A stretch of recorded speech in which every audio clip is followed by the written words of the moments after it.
ఈ దినపు దేవుని యొక్క మాట దినవృత్తాంతములు మొదటి గ్రంథము 16వ అధ్యాయము 29వ వచనము. ఆయన ఎదుట సాగిలపడుడి.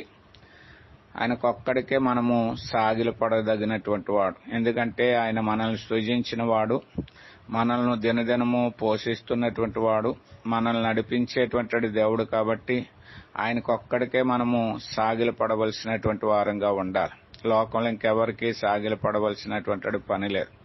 పరిశుద్ధ గ్రంథంలో కూడా అనేక మంది ఆయనకి తప్ప మేము దేనికి కూడా సాగిలపడమని తెలియజేసినటువంటి వారుగా ఉన్నారు.